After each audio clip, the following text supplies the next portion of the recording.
2021년 2월 24일 수요일 성경 묵상입니다.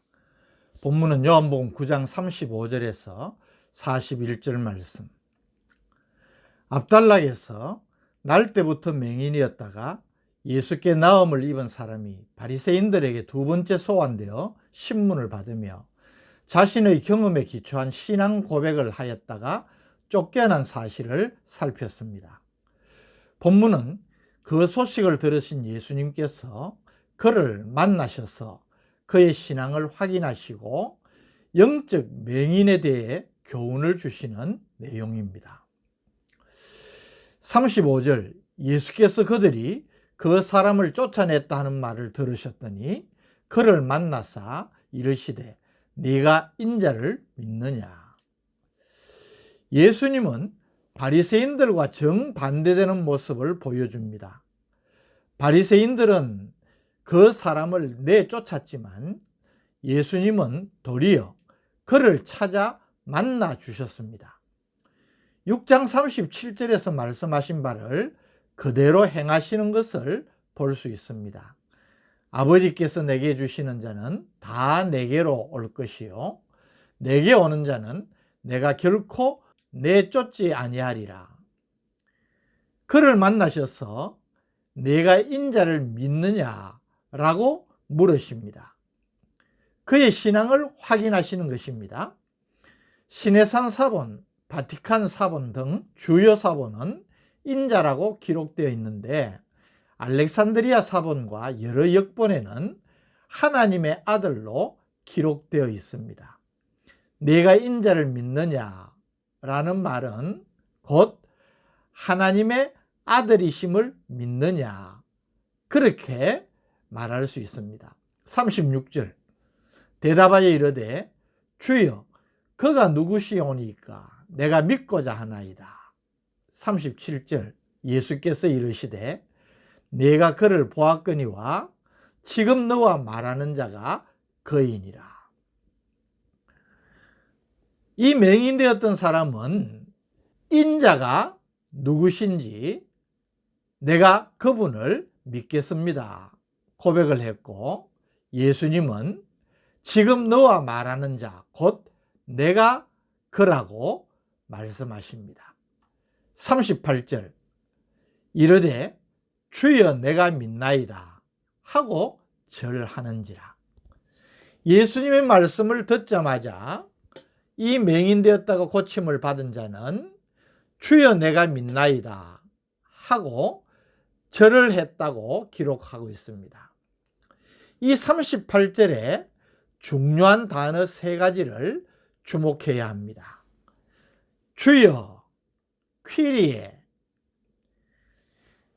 36절에도 주여라고 하였지만 이는 단지 존칭으로서의 선생님, 그것을 의미했습니다. 그러나 이제 그는 예수님을 자신의 구원자로 고백하고 있는 것입니다.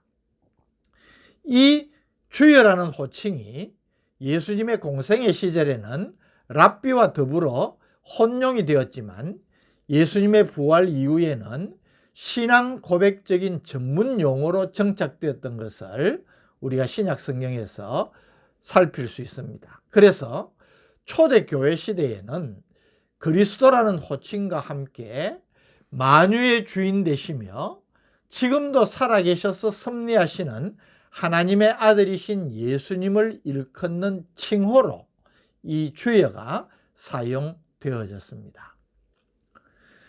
주여 내가 믿나이다. 여기 내가 믿나이다, 피스튜오라는 말은 아주 짧고 단순한 문장이지만 신앙의 근간이 되는 말입니다. 그래서 우리가 신앙 고백하는 사도신경은 모든 문장이 내가 믿나이다 라는 라틴어 크레도라는 말로 시작되고 있습니다. 절하는지라, 신앙을 고백하는 자가 신앙의 대상자에게 경배하는 행위를 말합니다. 이처럼 이 맹인되었다가 고침을 받은 사람은 예수님께서 만나주시고 인자가 바로 나라는 것을 가르쳐 주셨을 때에 주여 내가 믿나이다 라고 자신의 신앙을 고백하고 주님을 경배한 것입니다. 39절 예수께서 이르시되 내가 심판하러 이 세상에 왔으니 보지 못하는 자들은 보게 하고 보는 자들은 맹인이 되게 하려 함이라 하시니 9장이 다루고 있는 맹인의 치유 사건 기사를 마무리하는 예수님의 결론적인 메시지입니다. 우리 예수님께서 이 땅에 오신 목적의 양면성을 보여주시는 말씀입니다. 예수님은 구원의 주가 되실 뿐 아니라 심판의 주가 되십니다. 맹인이었던 자가 고침을 받고 믿음을 가지게 된 것이 하나님의 은혜라면 눈을 뜨고도 모든 것을 보면서도 하나님의 아들을 거부하는 바리새인들이 결국 영적 맹인에서 벗어나지 못하는 것은 하나님의 심판인 것을 가리키는 것입니다. 여기 심판에 해당하는 단어 크리마는 채로 치는 구별의 과정을 의미합니다. 예수님은 5장 22절에서 아버지께서 심판을 다 아들에게 맡기셨다고 말씀하셨습니다.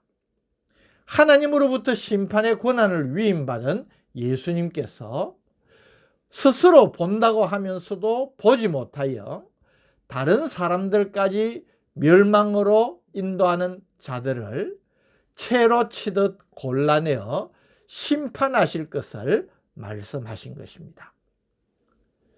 이 말씀에 대한 바리새인들의 반응을 40절이 보여줍니다. 바리새인 중에 예수와 함께 있던 자들이 이 말씀을 듣고 이르되 우리도 맹인인가? 우리도 맹인인가? 이 의미가 무엇이겠습니까? 자신들이 누구보다도 율법에 정통하고 깊은 성경적 지식을 갖고 있음을 과시하는 교만이 담겨 있는 말입니다. 예수님은 41절 말씀으로 저들에게 대답하십니다. 예수께서 이르시되 너희가 맹인이 되었더라면 죄가 없으려니와 본다고 하니 너희 죄가 그대로 있느니라. 역설적인 말씀입니다.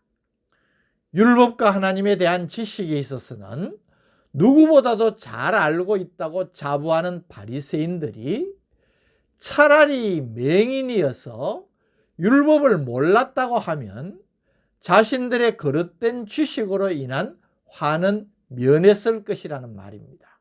그러나 저들은 자신들의 죄악은 보지 못하고 남을 정죄하는 데 더 열심이고 결국 예수님도 정죄하려고까지 덤비는 것을 우리가 보게 되는 것입니다. 이것이 영적 맹인된 바리새인들의 모습인 것입니다.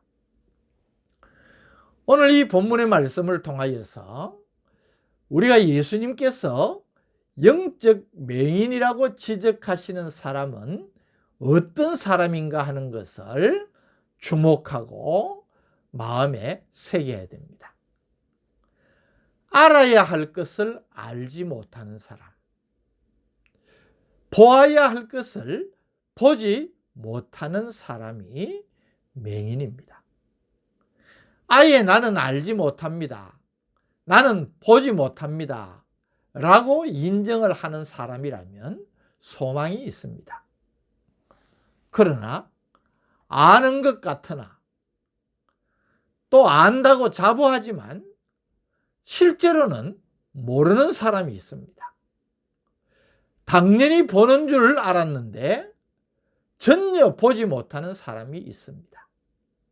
바로 이것이 예수님이 말씀하시는 영적 맹인인 것입니다. 바리새인을 비롯한 유대 종교 지도자들이 그들입니다. 오늘 이 말씀을 묵상하면서 이 말씀 가운데에서 우리 예수님께서 주시는 교훈을 우리에게 적용할 수 있지 않겠습니까? 오늘 우리 가운데에도 주님이 보실 때에 영적 맹인이 있을 수 있다는 것입니다. 스스로 의롭다, 잘 안다, 그렇게 할 것이 아닙니다. 사도 바울은 로마서 1장 21절에서 23절에서 인간의 어리석음을 이렇게 지적합니다. 하나님을 알되 하나님을 영화롭게도 아니하며 감사하지도 아니하고 오히려 그 생각이 허망하여지며 미련한 마음이 어두워졌나니 스스로 지혜 있다 하나 어리석게 되어 썩어지지 아니하는 하나님의 영광을 썩어질 사람과 새와 짐승과 기어다니는 동물 모양의 우상으로 바꾸었느니라. 이것이 인간의 어리석음입니다. 하나님을 안다고 하면서도 진정으로 하나님을 영화롭게 아니하고 영광을 돌리지 못합니다. 은혜 가운데 살아가면서도 감사하지도 않습니다. 그리고 썩어질 것들을 추구하고 그것을 얻기 위하여서 몸부림치면서 정작 하나님을 진심으로 경외하는 믿음은 저버리고 있는 사람들이 적지 않은 것입니다. 나는 어떤 사람인가 생각해야 됩니다. 그리고 겸손하게 진리의 말씀에 귀를 기울일 수 있어야 됩니다. 우리가 주님의 말씀을 사모하고 그 말씀을 통하여서 깨우쳐 주시는 은혜를 계속적으로 누려갈 때에 우리는 진정으로 진리 안에 가할 수 있는 것입니다. 나는 알 만큼 안다. 그러면 넘어집니다. 고린도전서 10장 12절 그런즉 선줄로 생각하는 자는 넘어질까 조심하라. 오늘 이 말씀을 묵상하면서 두려운 마음으로 우리 자신을 살피면서 늘 겸손하게 주님을 구하고 주님의 깨우쳐 주시는 은혜를 말씀을 통하여서 누리시는 복된 성도들 되시기를 바랍니다.